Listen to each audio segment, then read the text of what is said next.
Et c'est avec un immense plaisir que j'accueille le nouveau maire qui a été élu dès le premier tour avec 52,44%, Monsieur Philippe Mouelle. Monsieur Philippe Mouelle, bonjour. Monsieur Mouelle, bonjour. Bonjour. Donc, c'est votre première interview en tant que maire de Casse-Tête. Dans quel état est-on aujourd'hui? Forcément, je suis heureux et fier de la confiance que les Castésiens nous ont portée à moi-même et à mon équipe, puisque on est passé au premier tour à plus de 50% avec beaucoup de participation. Donc c'est une réelle surprise. J'étais prêt à faire un second tour, parce que j'avais face à moi quand même deux équipes sérieuses, motivés, donc nous l'étions aussi, très motivés, donc on est très satisfait de passer au premier tour. Comme ça, j'ai pu déjà commencer à me mettre un petit peu au travail, faire de l'apprentissage avec le maire sortant. Ben justement, comme vous dites, c'est une vraie surprise parce que 3 listes, donc quasiment il y a 8 communes, sur les 8 il n'y en a que 4, donc la moitié au premier tour, des maires en place, donc vous êtes nouveau, même si vous étiez dans l'équipe du maire sortant. Qu'est-ce qui fait pour vous que les gens ont massivement voté pour vous ? Alors oui, il y avait 3 listes, donc ça c'était compliqué. Qu'est-ce qui fait que les gens ont voté pour nous? Je pense qu'il y a eu une adhésion au projet, parce qu'on a présenté quand même un projet sérieux, d'autant plus sérieux qu'il y avait 9 conseillers sortants avec moi, donc on connaissait les dossiers, donc je pense que ça les Castésiens l'ont compris. Il y avait aussi des nouveaux impliqués dans la vie castésienne. J'ai le président du foot, j'ai la trésorière du tennis, le trésorier du basket, j'ai des gens très impliqués au niveau de notre commune, donc je pense que ça a dû faire la différence. Après on a fait une belle campagne, on a fait du terrain, on a fait des réunions publiques, on a fait des chats, on a essayé d'être sur tous les modes de communication pour essayer de parler à tous les Castésiens. Et puis il y a eu le soutien de Jean-Pierre Béguerie, le maire sortant. Je pense que ça a été important parce que c'était le symbole du passage de flambeau. Casse-Tête, on a ça dans notre histoire. Monsieur Serré, Monsieur Barrère qui a passé le flambeau à Monsieur Béguerie. Voilà, ça, je crois que les Castésiens, ils sont très attachés. Et je pense que c'est un tout. Donc là, justement, deuxième jour maintenant, en tant que maire, comment vous êtes déjà en fonction? Comment va se passer vous avez rencontré le maire sortant pour voir comment va se passer le changement de pouvoir? Alors, la passation de pouvoir se fera officiellement vendredi à 19h à la mairie de Casse-Tête. Donc là, l'ancien maire présidera, proclamera les résultats, passera la parole au doyen, qui est de ma liste, qui lui présidera la séance, fera l'élection du maire, on fera l'élection des adjoints. Donc tout ça, ça se passera vendredi. D'ici là, on s'est déjà mis au travail, parce que on avait prévu un deuxième tour, donc on pensait s'y mettre un peu plus tard au travail. Mais comme je vous disais, j'ai des sortants, donc nous sommes prêts. Nous revoyons l'équipe pour faire le point un petit peu sur les commissions, qui prend quelle commission, quels sont les projets à court terme, à moyen terme et à long terme. Comme ça, on va tout se caler. Je vais rencontrer mes deux adversaires, parce que je veux être le maire de tous les Castésiens.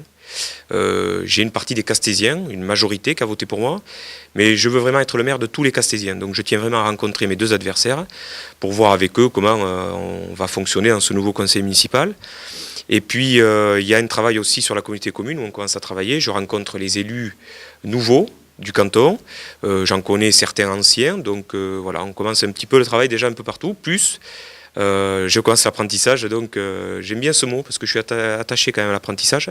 Pendant 6 ans, j'ai appris beaucoup avec Jean-Pierre Béguerie, le management d'une équipe. Et là, j'apprends le nouveau métier de maire, parce que c'est un métier. Et donc là, hier, j'étais dans son bureau, on a ouvert le courrier, on a fait le courrier ensemble.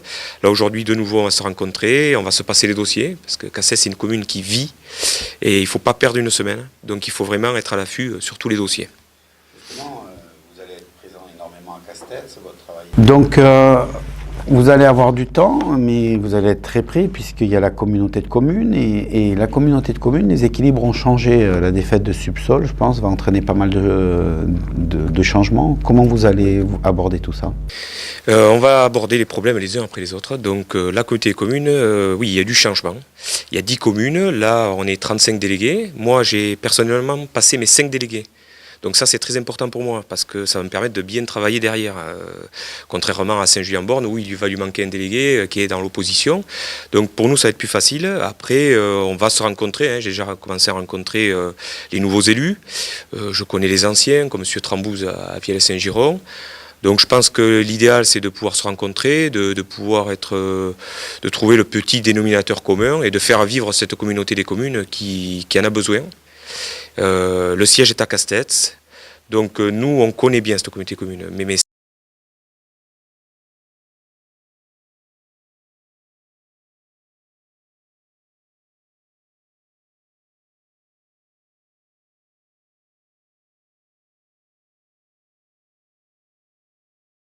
oui, parce que ça n'arrête pas de prendre de l'importance, donc ça devient quasiment aussi important que les communes pour pouvoir fonctionner. Donc c'est important que l'équilibre se fasse et que vous soyez bien représentés. c'est ça, il faut que l'équilibre se fasse.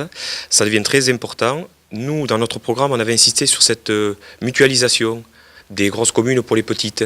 On veut vraiment chercher cette générosité dans cette communauté commune. Moi, c'est l'idée d'une communauté commune, il faut qu'on soit solidaire. Vraiment entre nous, on est les 10 communes sur un même territoire. On a une partie sur la côte avec l'Itémix, Saint-Julien, Léon. On a un côté industriel avec Lens et Castets. C'est là-dessus, c'est sur ces 2 poumons qu'il faudra que vive la communauté commune. Et puis on a les petites communes autour qu'il faut qu'on aide, Thalé, Lévignac, Cusat, Saint-Michel-d'Escalus. C'est des petites communes qui vont vraiment avoir besoin de l'aide de la communauté commune dans l'avenir avec le transfert des compétences, les dotations qui vont baisser. Donc voilà un peu l'idée, le schéma moi, de la future communauté des communes idéale pour nous. Quels vont être le premier projet que vous voulez mettre en place qui va être visible par les Castésiens? Alors, il va y avoir des projets visibles et des projets pas visibles. Le premier projet pas visible, ça va être le PLU. Ça, c'est la première chose qu'il faut qu'on fasse. C'est très technique, mais c'est la priorité. Ensuite, dans le pas visible, il y a des choses simples à mettre en place. Le numéro dédié. Les gens l'attendent vraiment, donc ce numéro dédié, on va le mettre en place très très vite. Le passe-permis, on peut le mettre en place très très vite. Puis après, il y a tout l'aspect voirie, donc c'est là lancer les études. Et après, il y a ce fameux projet de pôle nautique où là, nous sommes prêts, d'autant plus que nous faisions partie de l'ancienne équipe, donc on connaît le projet par cœur. Donc il y a quelques petits ajustements à faire, mais ce projet est prêt à partir pour mettre un pôle nautique, une maison des associations qui est cruciale à Castets puisqu'on manque quand même de salles pour les associations. Donc ça, c'est le premier projet dur qui va arriver. L'étude sur les voiries de la rue Sainte-Hélène, on a aussi les voies douces, dont je vous avais beaucoup parlé la dernière fois. Ça, c'est pareil, les terrains sont acquis. Donc ça, il n'y a plus qu'à lancer, acheter une passerelle, mettre en place des choses comme ça. On attend que la maison de la chasse soit terminée, puisque ces voies douces vont traverser à travers la maison de la chasse et de la nature. Donc voilà un peu l'année à venir.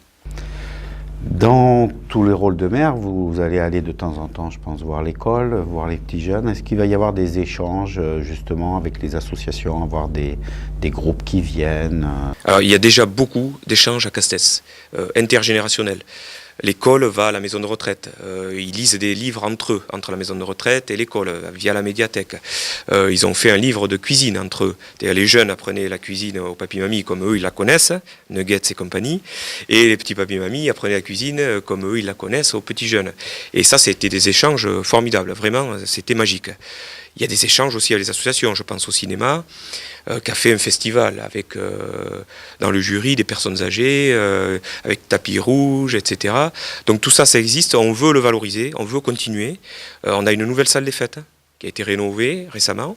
Et on veut la faire vivre vraiment avec des pièces de théâtre, des animations dans cette salle des fêtes, parce qu'il faut la faire vivre.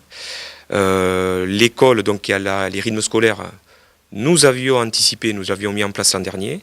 Nous avons bien fait parce que franchement, quand on est élu maire, j'aurais eu ça à faire en plus. C'est compliqué. Je plais à mes collègues qui vont devoir faire ça aujourd'hui. Donc nous, ça c'est prêt. Il y a un comité de pilotage. On va évaluer comment ça s'est passé, améliorer ce qui a amélioré, adapter ce qui a adapté. Donc il y a des choses à faire pour l'école. Il y a le projet du goûter de la rentrée scolaire. Donc vous voyez, on n'a jusqu'à la rentrée pour le faire, où on peut réunir un peu tout le monde.